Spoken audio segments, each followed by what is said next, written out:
Have you ever received any rejection of this particular product? You take it to somebody and they say, Yes. All is not rosy. Most especially when we go to exhibitions, for example. How do you deal with that in business? Because in the beginning it was hard. At some point I would even cry, because you would even go to a supermarket and they're like, we don't buy that thing. Live with Simon Chris Makanga. Today we're going to have a conversation about the previous National Development Plan 3, whose objective was value addition on our raw materials and agriculture products. And many of us have come across statements like, we import in more goods and then export less. Not only that, but we've also had about statements like, we consume what we don't produce and we produce what we don't consume. Today I'm going to have a conversation with Akatuha Grace. She's a young Ugandan CEO and founder of this amazing product. What I can say, made in Ifefe Nyini. It's very interesting. This is a millet flour of Shera. Many of us enjoy it.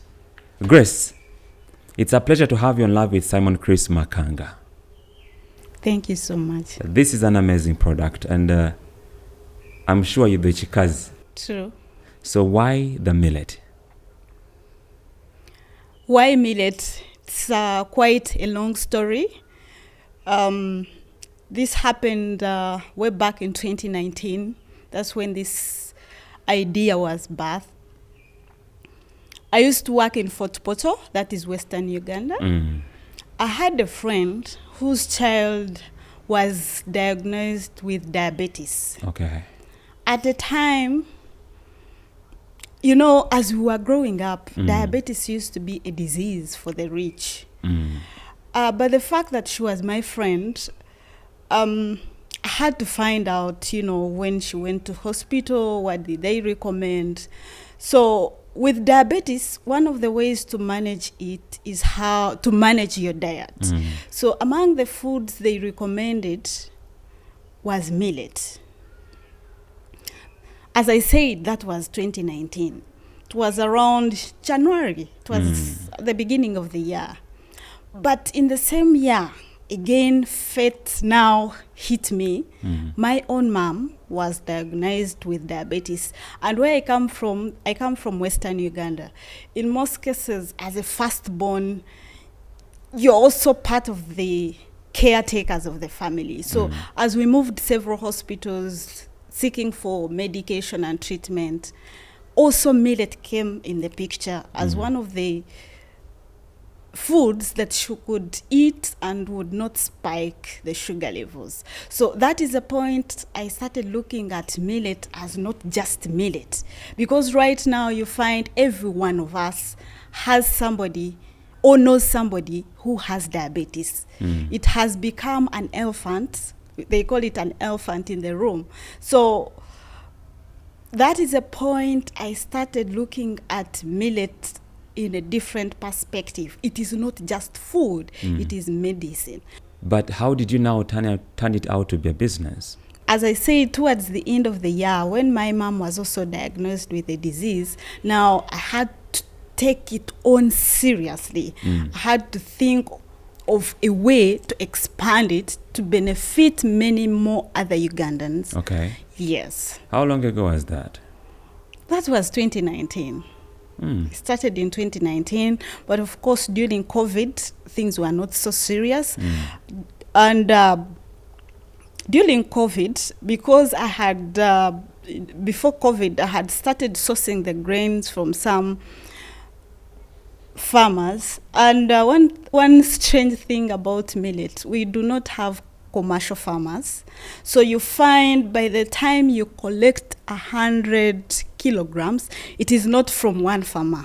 So in most cases, it is from different farmers. So during COVID, that was a time, you know, during lockdown. So that is the point I really saw that I have potential, because at that time, the few people that I would get the small grains, because they were stuck, now they were calling me to buy the grains. But never the case, I also didn't have the funds to purchase the grains. But, when we were seated, it would really, I would get to think, all these people calling me, they see something in me, because now I was a ray of hope. So how many farmers do you think you're supporting? 500. You're kidding me. Yes, because I've told you, most millet farmers grow on a small scale, less than an acre or an acre. Let's speak to how you, as a leader of Kikazi Millet, how does it take to build a team for your company? From my end, what happened when I got an idea and started thinking of how to do it commercially, I happened to know an association that mentors, that guides any other person with an idea. So I joined immediately. So when I joined the association, all those things of how to register, how to lead a team, I was honestly guided. Yes, I was guided by the association. What did you learn from there? For starters, I learned that I need to join the association itself. I needed to have registered a business. So I took a step to register a business because it was mandatory to submit a registration certificate for you to be a fully subscribed member. So when I registered, now we had several trainings. So I also asked them to guide me about packaging. They also guided me through training. Then they also guided about, because it is Who food. are those people?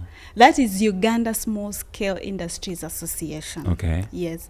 So then they guided as well that since it is a product that is consumed, you have to ensure that it is of quality. So quality comes with certification. And that is the UNBS. mark. So also we had a session. They brought somebody from UNBS who took us through the whole process of how to certify the product.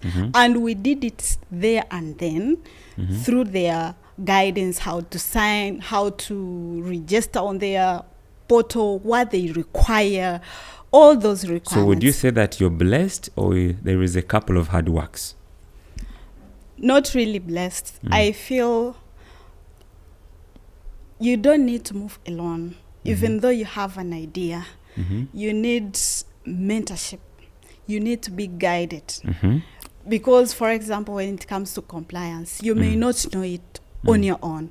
But these spaces are there. The hubs, the associations, these are good places for any entrepreneur. But some people think they are for the government. And people find it so hard to get there. How did you get there? It was on X. They had a session.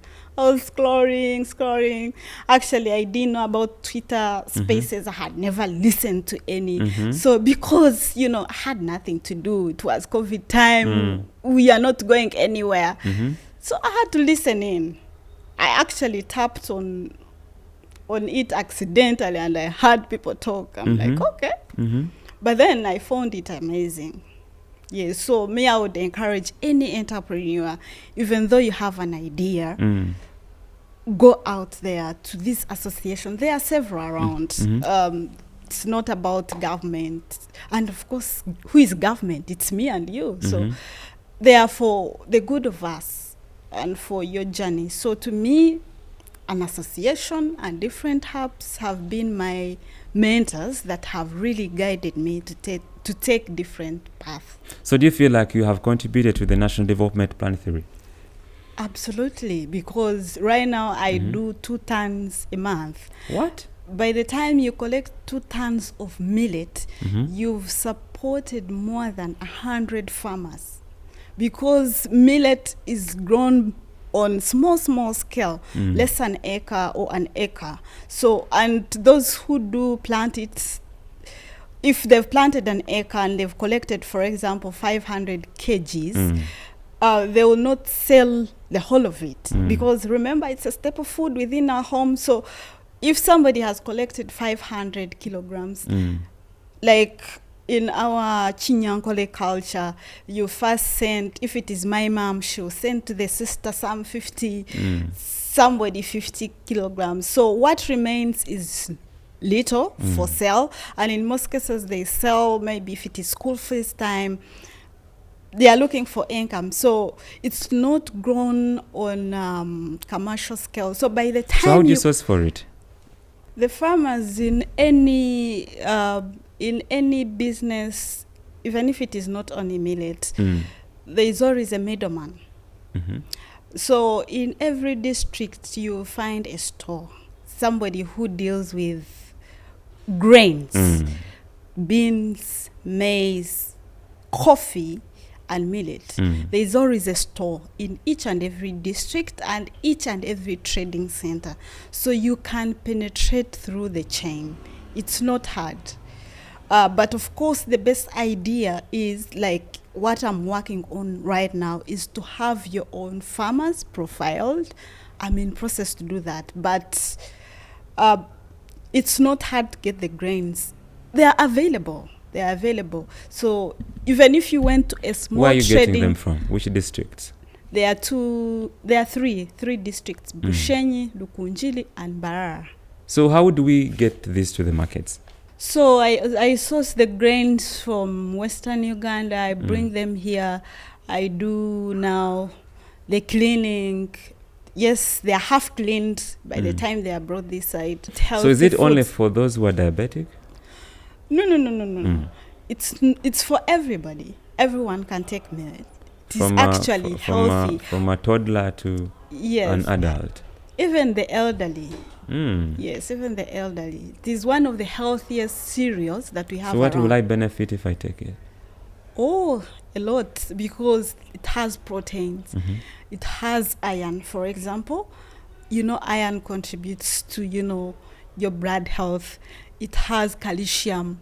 It makes your bones stronger. So it has numerous nutrients which are good for your body immunity. Yes. So but for diabetic patients, it is one food that does not spike their sugar levels. So it also benefits them much more. Because if they say other food, some of them are expensive, or you find they are not available. Have you had any other testimonies besides your mother? Yes, most of the consumers I have around. What do they tell you? They consume it a lot. What do they tell you about it, besides the consumption?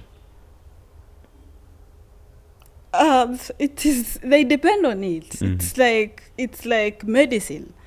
Because do they give you any success story like, "Hi Grace, you gave me this product, my friend.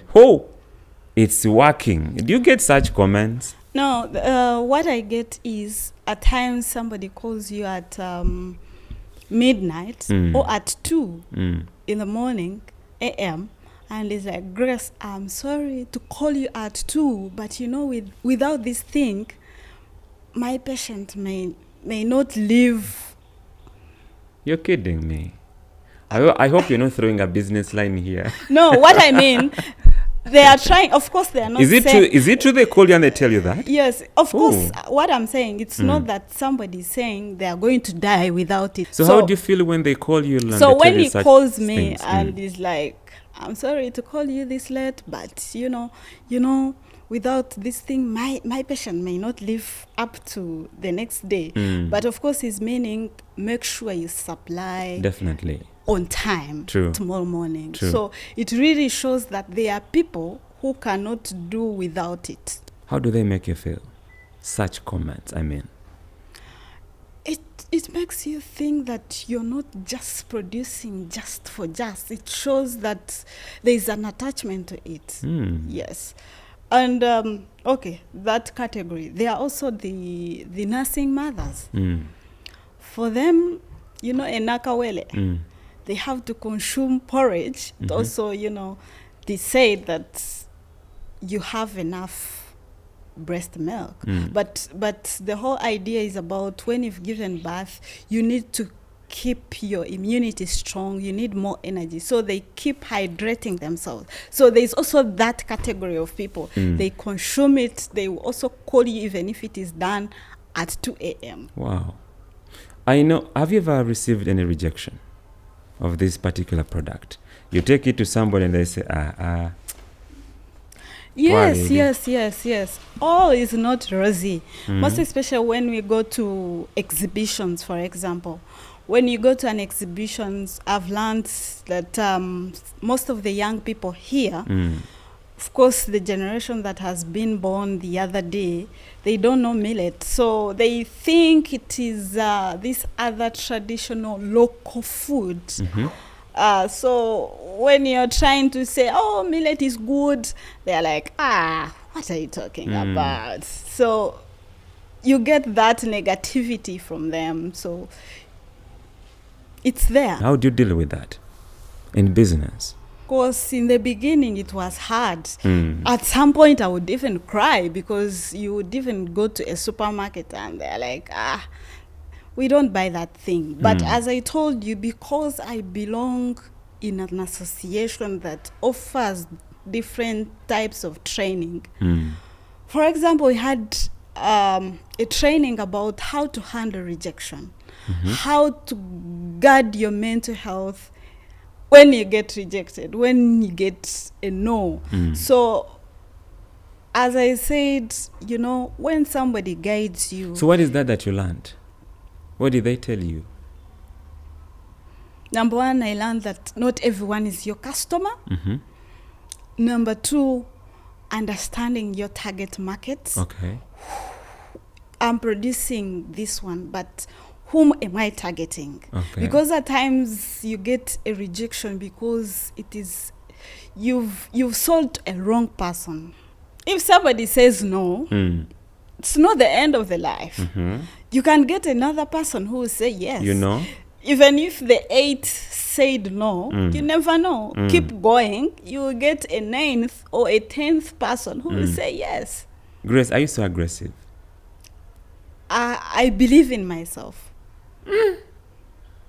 You can't be shaken. I believe in myself. You went to Morocco a month or 2 months, a month ago? A month ago. A month ago, yes. You were in Morocco speaking to different investors. How did you go there, by the way? Not everyone goes to Morocco. Hello. How did you get to Morocco? Remind me your home district. Rukunjiri. Grace, from Rukunjiri, hati waza Morocco. Amazing. How did you get to Morocco? This association I told you about,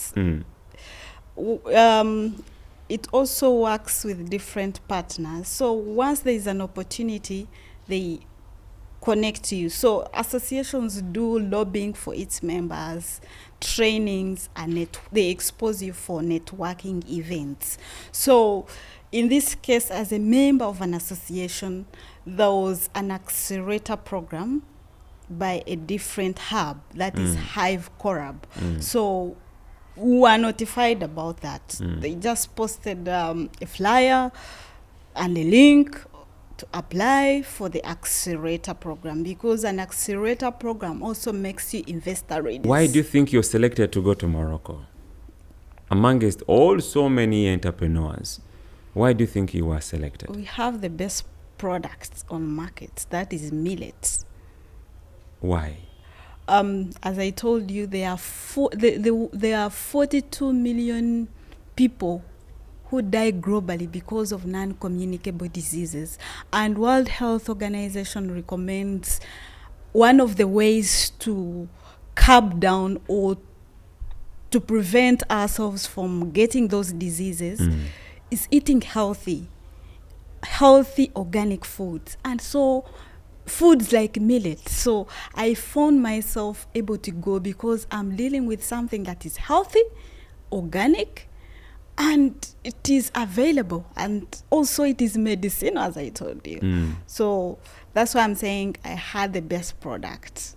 A reason as to why we were selected to go the other side and showcase what we are producing here in Uganda. How many siblings do you have? 3, and I'm the firstborn. Are you the one taking care of them? No. But somehow, somewhere, you find yourself Involved. Okay. Yes. So how was it like in your childhood? I can say it was amazing because we grew up from the other end of town. Our childhood was memorable. We used to play. It was not about the money. We had a lot of, space to play. It was enjoyable. And those days, there was a lot of, communal engagement.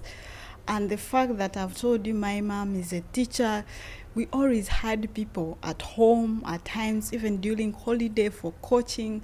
So I grew up in that kind of environment. How was it like on a Sunday? Church. That's when you go to pray, because still also my mom is a treasurer in church. So it was mandatory, whether you like it or not, to go to church. Is that background somehow contributing to your efforts today? So much. I learned the psychology of money right away from her, because Psychology of money. Yes. She used to keep money for church, more or less. How did you know she was dealing with church's money? She would tell us. Yes, and of course you would see, we could even know where she could keep it. Really? But we could not touch it. That's why I'm telling you, I understood. None of you was tempted. Of course, at some point you steal and you get Did you ever steal? Not me, but of course. Grace, let's be realistic. No. Did you ever pick any cannot? No. Really? But I would see her bit my. Where was she keeping it? No. That's a story for another day. But you really knew where she was keeping the money? We all knew. And none of you... We all knew, because as I said, I think generations have changed. Because I remember she would gather after supper. We could have storytelling. So she would also warn us. I kept my money there. Really? If you touch it, you know what I can do. Then she would also teach us as a mother, why she keeps it, why it is good to keep it, why it is good to also take up leadership position in church. Hey, Grace. She would. In every, when you're growing up, as a family, you know a lot. You're always guided or told some things, this and that. Such a great mother. She was. Some of us never had such opportunities to be sat down and a man speak about what now? What? Nothing. That's why we need to revive. So how is that helping you in business today? Right away from my mom, she told us money is a visitor. It can come and it can go. So still, even when you get it, don't be excited. So I also picked that principle right away from childhood, and getting to know that, for example, this Kikazi money is not my money. It is for the business. So where is your money? I have my personal money. From where? I pay myself a salary. Yes. How do you stay motivated? Those associations keep me in order. You must be proud of them, eh? So much. They've made me what I am today. That's why I confidently speak about them quite often, because that is my mother association, Uganda Small Scale Industries Association. So even other partners that I've got, it is through them. Like Hive Korab, because when we went to Hive Korab, now we went to Morocco. There is also another hub ADC, they also do training. So through them, I also got to learn about several things. And I was, by the way, rewarded as the best SME. It was my first award. I feel proud. How did you feel? Oh, my goodness. Mm-hmm. By the way, recognition is something that we need to take seriously. Mm-hmm. Because once you're recognized, you feel motivated to work more. So that award was a game changer also to me. I felt it boosted my confidence. Yes. And tell me. Because after that, they helped me, and there was a story for Kikazi in Daily Monitor.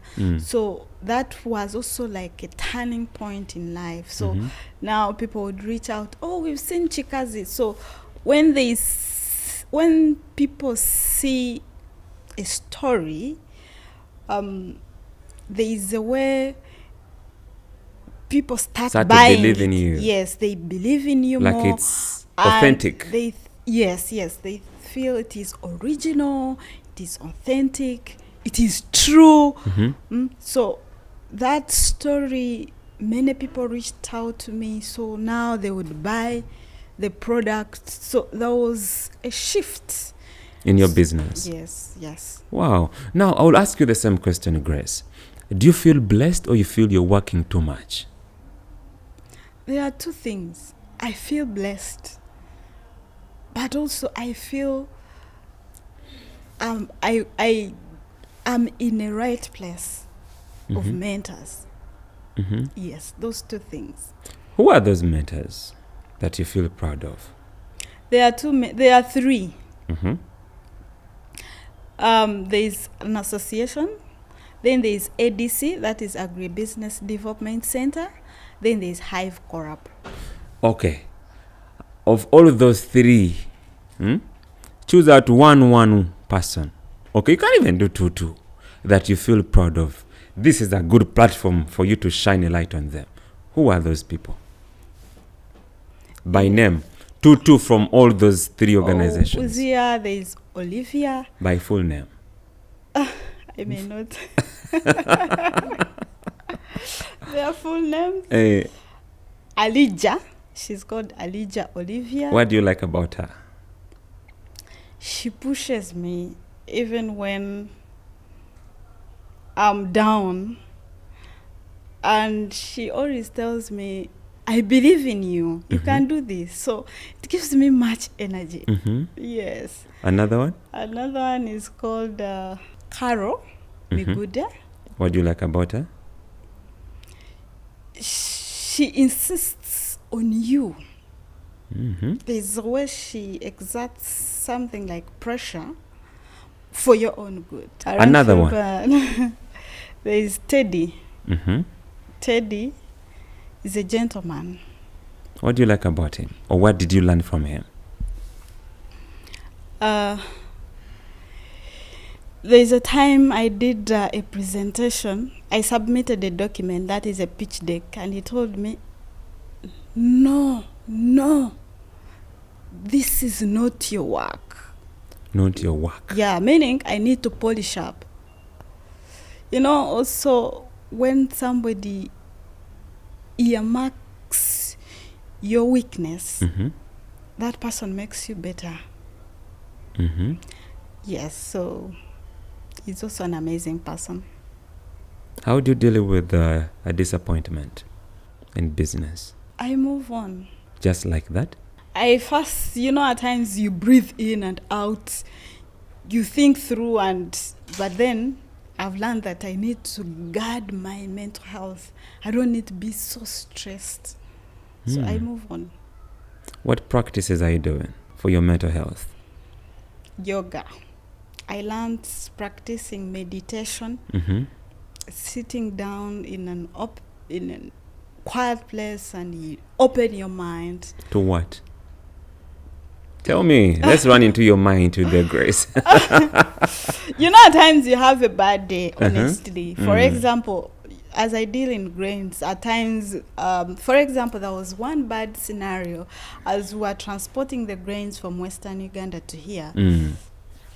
Some millet was stolen from the truck, about 3 bags. So sad. It hit hard, man.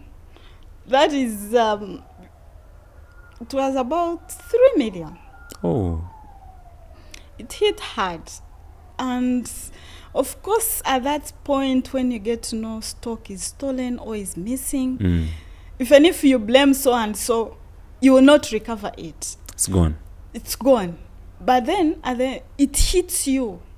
No one will understand your pain. The farmers need their money, but then you've gotten less stock. So you forge a way forward to fill that gap. So that is a point you have to sit down, relax, and scratch your head, think of the ways you would devise to fill in the gap. But also, even if I fill in the gap, for example, I can call my friend, help me with 2 million or 3, but then you have a date to clear. So you have to breathe in and out and forge way forward.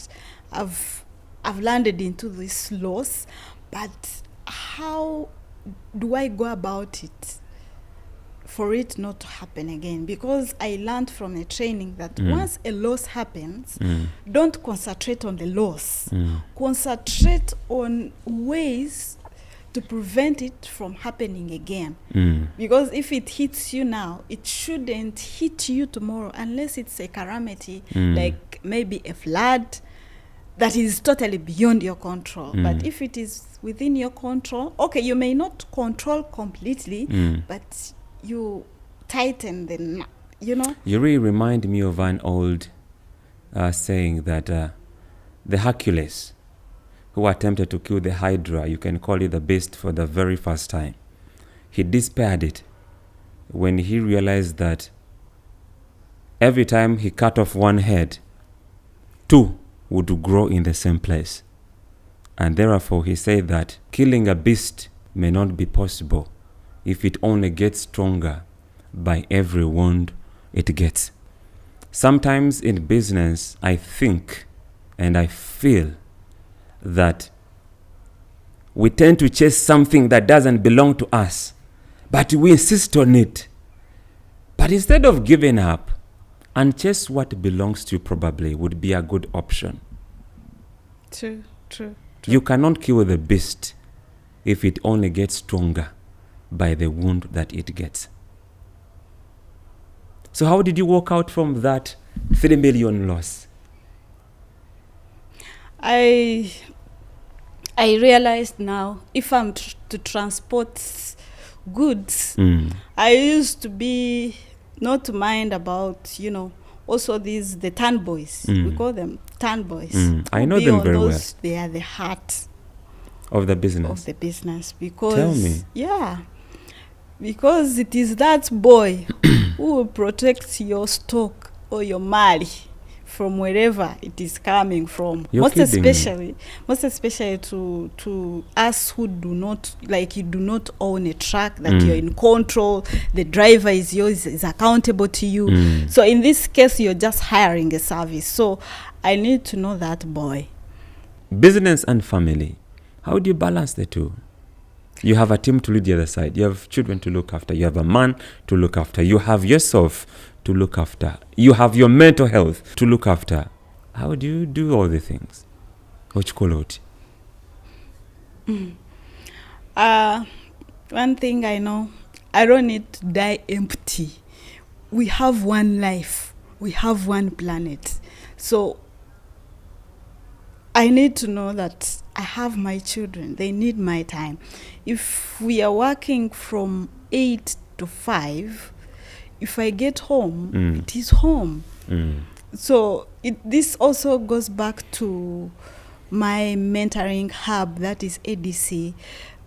I took time, 3 months of studying about one thing that I picked more was about corporate governance, putting structures in place such that a business can run even when I'm not there. Now, Grace, I'm sure what you're trying to elaborate is that as an entrepreneur, this is my business, but I have to wear all the wings. I am the marketeer, I am the HR, I am the CEO, like many of you call yourself, I am the founder. You're everything. You're everything. So as you're growing, you are required to let go of some of these wings. Share with me. Who did you hire first? Which wing did you lose first in your business? For starters, I used to work from home. Home was your office? Yes. I'm not saying people who are working from home are doing it bad. But for my case, the space was small, were too congested. So there was a need for me to move outside. But it took me time. But also through the pushing of the hub, he told me, but you see, be uncomfortable, move out. It was a hard decision. So my first decision was to move outside my home. Number one. Yes. So when I moved out, now they visited me. That's why I said accountability is key. So when you have my hub, your coaches. Yes, my hub partner. So they do check on you to see the progress you're taking. So after I'd moved, now they recommended, but you see now you need, your books are scattered everywhere. Get something organized. Fix it. So then I got a records person. First employee? Yes, it was a records person. Why? Because they told me stock is the heart of the business to people in production. Stock is the heart of the business, not the sales. Because if anything goes wrong, it starts from there. The stock. Yes. How did they identify that? So we would go to the hub. We could have training. We could have one physical session per week. I would be this person ever moving out to pick calls. You get? So the mentor saw me. And they are people who are hands-on. They felt that they should guide me further. That's why they visited me. They had to come and visit me. You see, I'm trying to learn from what you have shared with me, and what you have learned from your mentors is that for you to get to where you are, there's a couple of disciplines. And I'm sure if you are at the 5th year, somebody who is on the 1st or 2nd year, you cannot be at the same level. But the difference in between is discipline. And that is my take home from what you have shared with me, what you have learned. It's discipline. I want you to look at this camera and share with the young entrepreneurs, what discipline should they consider to get to where you are? To the entrepreneurs out there, the will or the willingness to learn is key in your business journey. I would encourage each and every one of us to take on that space. Let us join associations. Let us join hubs. Let us learn. Let us be open to learning, because knowledge is power. You might be taking a wrong direction, yet there are people willing to guide you to take a right direction. That is number one. Then number two is consistency. Doing what you're doing, it is said small steps but that are consistent makes you go far. And in that regard, I would recommend a book called Atomic Habits. It's an amazing book. You get to know that brick by brick, you can do something. Then also getting to know that things are not rosy. It's not a smooth, it's not a smooth space that you things will all be fine. There are some challenges, but once you're in an association of mentors, you can be guided even when you're hit hardest on how to handle them. Thank you. Wow. Do you have any question for me? I don't have a question, but I have a comment. I take this opportunity to thank you for having hosted me here today. I don't take it for granted. I'm so grateful and honored. Thank you so much. Neither do I take it for granted. Thank you so much for accepting our invitation. And I believe you are going somewhere. Amen. There's no doubt. If you skipped the fourth, the third, the second, and now you also going to the 6th birthday, you can always make it to the 20th birthday and beyond. So thank you so much. Okay. I'm looking forward to seeing you grow. And may God be your guide. May He favor you, bless you, give you knowledge, wisdom, and understanding so that you can grow this business. This is nature. This is food. Yeah. It's medicine. It's medicine. 100 years ago, people were eating, and we are also eating. It was the first domesticated cereal. Interesting. 100 years from now, people will be eating food. Friends, thank you so much for being part of this conversation. You've been such an amazing audience. But before I let you go, I would like to share with you in regards to the atomic habits that my friend Grace read and I. Don't chase everything at once. Remember, if you're going at the top of the mountain, allow yourself to climb. Climb. Don't just jump to the bigger thing. No. Climb. And in the process of climbing, there will be pain. Accept the pain. If you have lost a job, it's part of the journey. Keep climbing, keep climbing. Live with Simon Chris Makanga has come to an end. May the good Lord of Abraham, Isaac, and Jacob be with you until we meet in another video. For now, it's a bye-bye. Thank you, Grace. Thank you too. Bye. Bye.